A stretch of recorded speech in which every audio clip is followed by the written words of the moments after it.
And so over the last 6 or 7 years, I, and often with Tim, have been studying the experiences of educators in buildings that are how the building itself is an emotional ecology. From the classroom, the interactions in the classroom, the interactions between teachers in the classroom, and the interactions between leadership and administration staff and support staff with those teachers. And a lot of what you all were just bringing up were the things that I was thinking about during my dissertation research. We talk about how teachers can use these social-emotional teaching practices to support child competence, but so many of those same things leaders can do to demonstrate the value of emotions in the building, the role that emotions play in their lives, and telling teachers, I want your authentic self here at work. I like you, and I want all of you here, and I accept you and welcome you, and be here with me and take risks with me, right? Because that's being emotional and being authentic and sharing your true feelings is a risk, and you're asking teachers to trust you in some ways. And so what we're going to do a little bit here now is just walk through some of the research that Tim and I have been doing over the last couple of years about leadership and building level supports for social emotional teaching. And so we know that the effective use of these teaching practices we've been talking about all day is in part dependent not only on their own competence, right? So we talked about that this morning, and we're going to set that aside for a second, but also on where they work and who they're working for. And the context in which they're teaching.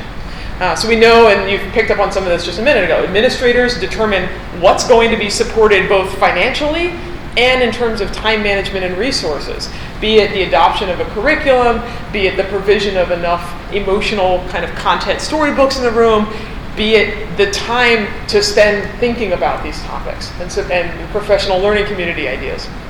Administrators also set the tone for social emotional teachings in their building. Right? I'm attending this workshop because I value that. If you go back to your center and say, I went to this session, that's actually, in some ways, modeling for teachers that you care about these things, right? It's just what we were talking about this morning with the kids. And then Tim and I ran some analyses, especially using data from Head Start, looking at the degree to which teachers' emotional support behaviors are about them or about where they work. And we were finding that upwards of a third of their behavior in the classroom, emotional behavior in the classroom, is actually dependent on where they work. So it's not about who they are as individuals, it's about the context in which they're teaching. And so if we can just affect that third, think about how much of an impact we can have for those kids. When you think about social emotional teaching, and we use center here as a stand-in for whatever your building unit or level of practice is. So when you think about social emotional teaching in the center, it's also sometimes helpful to be able to go home with some fodder about why we should care about this beyond just the fact that we care about emotions, right? So in addition to it being important to support social emotional teaching because we know that it supports school readiness, we also have data that shows that it's when teachers have resources dedicated to social emotional teaching, they're less depressed at work, they're more satisfied at work, they expel fewer children. And if you've been staying up on the data around our gender and racial biases in disciplinary practices, we can also see those disparities come down. Also, teachers, we said this at the beginning, teachers are generally feeling pretty poorly prepared to do these things in the classroom, and they feel ineffective. And when you feel ineffective at work, it's hard to be happy at work. Right? It's hard to feel confident in the classroom, and it's hard to kind of grab the day by the horns and jump in there full feet. Feet first. That didn't make any sense. So we need centers and buildings and districts to think strategically and actively about explicitly training and explicitly coaching and intentionally supporting these teaching practices. So we're going to talk about a couple of things that come up that we've found in our research related to supporting these practices. A relatively easy one, and I say relatively easy if you set aside cost. A relatively easy one would be having an evidence-based high-quality curriculum. So there's been a lot of chatter about SEL curriculum over the last decade, and on the website, as I showed you before, we actually have a link to a recent review of different early childhood, preschool and elementary social emotional learning curricula, so I'd recommend that you check that out. But it's not just about, hey, we bought these books and they're on a shelf in the teacher prep room. Good luck. And it's not just about putting sufficient numbers of puppets in every classroom. It's about having time for training and refreshers and coaching and feedback sessions and actually thinking about how you're going to take that lesson plan and extend it throughout the whole day, make it part of your regular practice, not just the 15 minutes on Tuesday afternoons. Also with that, supplying sufficient resources. So we've talked a lot about storybooks, we've talked a lot about feelings charts and other kinds of classroom structures. And then another thing that I think often gets forgotten about is the role of formative assessment. So not just, when we say, I think often when we think about assessment, we think about summative assessment. Is this kid ready for kindergarten? We got to the end of the year, how did we do? Formative assessment is giving teachers information about when and for whom and how well they're impacting children's development throughout the year. So things that you can do frequently, low stakes, to inform practice, not just to put kids on a ruler. There's also a link on the website there for some different types of SEL assessments if you're interested in that. Another big piece, and we've hit on this already, another big piece of supporting social emotional teaching in the building is communicating your prioritization and value of emotions. Right? So just being here, check. Right? You guys clearly care, otherwise you wouldn't have come back after the break. But how do you communicate that to teachers in your building? Some of the other things, and this came up actually at one of the tables over here, making it possible for teachers to have the time and space to form relationships. And I know that anytime you use the word staffing, someone in the accounting office goes, but it's so critical to having high quality interactions. Having the time and the ratios that enable you to get to know kids and spend time with them and ensure that those relationships are stable. Right? That a teacher is not going to burn out and leave midway through the year. That the floater is not going to have to float across 4 classrooms in a 45-minute period and not know any of the kids. I once was in a center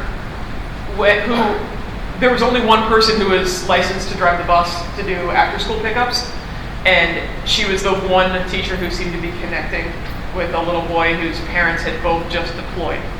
And every day, right after nap time, she had to go to do after-school pickups, and he lost it. I was like, can't anyone else learn how to drive the bus? Because this relationship needs to be stable. I was there as an observer, so that wasn't really a role I could play. But I'll go with her on the bus. Oh, I like your creative, flexible thinking. All right, and then providing time for teachers to focus on enhancing these skills. And this has come up before. Opportunities to go observe master teachers, opportunities for coaching, opportunities to have someone come in or to collect video so that you can watch yourself. The resource of an iPad to just film your afternoon lesson and see how it looked from the kids' perspective. And then, and this is a whole 5-hour thing on its own, supporting teachers' emotions. We had all these slides in here about a whole bunch of statistics about teachers' mental health, and Tim talked me off the ledge. So, so finding ways to build supportive adult relationships in the workplace that make the workplace positive, that encourage teachers to be their authentic emotional selves. There's a lot of talk at some of these tables about venting, about having safe spaces to share. In our research, we talk about psychological safety. The idea that I perceive my workplace as valuing my emotional well-being. Can my teachers know that their mental health matters to the organization? That's a big ask, especially in an industry where the margins are really thin, where time is tight, ratios are at the minimum or maximum, however that works. And administrators are promoted because they've been around the longest, Yes. not necessarily the most skilled. right? And where we have people in leadership roles that they didn't necessarily anticipate being in without necessarily sufficient training. So thank goodness we have opportunities to come together as a community at conferences like this, but this is a lucky bunch, right? Not everyone gets to come here. And then demonstrating that their emotions are valued in some of the decisions that you make as an administrator. I've had a lot of administrators tell me that teaching pairs are like marriages. And you don't just tell a couple to get divorced without their say in it, or at least without some kind of emotional preparation for that. And I mean, we can go into, I don't want to take the conversation too far, but you can think about arranging a marriage and trying to match personalities there. It's a little tough, right? You can't just throw anybody into any classroom. So thinking about the creation and termination of co-teaching pairings, thinking about the degree to which you take emotions into account in your hiring practices. How do you know what the emotional competence is of someone who's applying for a job in your building? Do you take that into account? Do you think about their fit into the larger emotional culture of your building? And if someone does have to go, what's the emotional ramification for the other teachers in that building?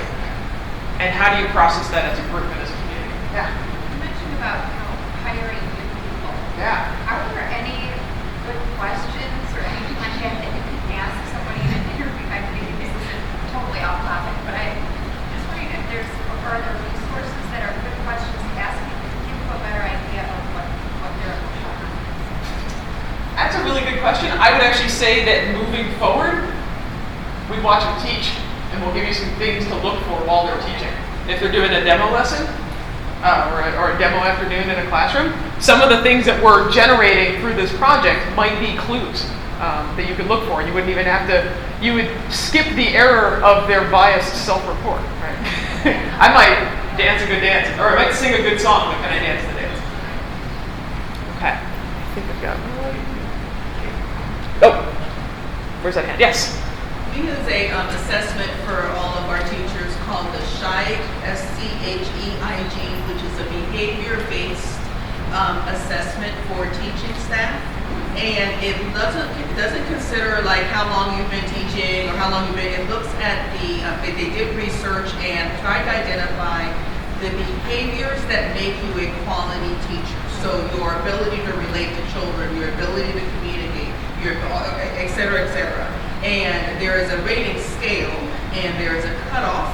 If you're below this amount or whatever, then this is going to be someone that's either going to need a little extra love and help, or they may not last long, or above here, this is someone that is going to actually give you quality instruction.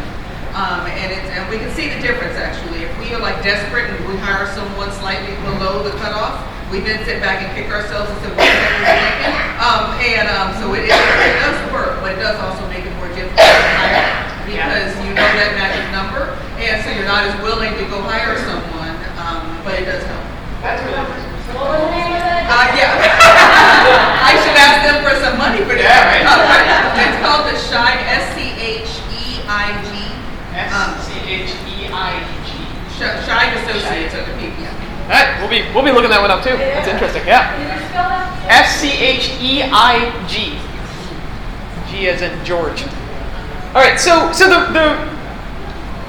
the end result here, kind of the point that we're trying to make is that in order, and this is almost exactly what you're getting at, in order to support teachers in doing this, we actually need to understand a little bit better about where teachers are on that ruler we were talking about. We certainly don't want administrators to treat all teachers the same in terms of their needs to improve their social-emotional teaching. Just like kids come into the room at a whole bunch of different places developmentally, teachers in your building are at different places in their own development. And therefore we want to think about how do we know where you're at and how do we know what the next logical step is for you in your growth in these practices. Yeah. Have you done research, and what does your research tell you about which comes first, sort of this chicken or at the end? Because the curriculum to me seems outside in. Mm-hmm. This stuff is inside out. Well, I think it's a little bit of both, right? Because by adopting the curriculum, I'm modeling my value system. I just dropped a boatload of money on these fancy books for you guys. That means I must care about it in some way.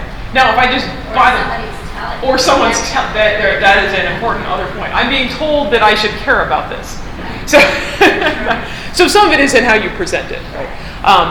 We don't have data that says you do this first, you do that second. But I do know that when we talked with teachers, the teachers who talked about their social emotional instruction being, I take Alice Pals down on Tuesday afternoons, we do that for 15 minutes, and we go out on the playground. Those teachers tended to also get lower scores on the class domain of emotional support. So lower, right? So they're doing the curriculum, but they're not scoring that high on these observational measures. The teachers who said, we have Alice Pals, but you know what I love to do? I love to take the puppets, and in the morning we also do this other thing. Or we talked about it during the Alice Pals lesson. These teachers are all in the same building in some sense. And then we actually went out on the playground and we came up with a play about the thing we just did in circle time. And so they're using it as a platform. It's a stepping stone, but it's not their end-all be-all of their performance. And those teachers with much more intricate and elaborate conceptualizations of what it means to teach about emotions got higher scores on some of these other measures. So in that sense, it might be not necessarily a which comes first, but how the teacher chooses to engage with the material.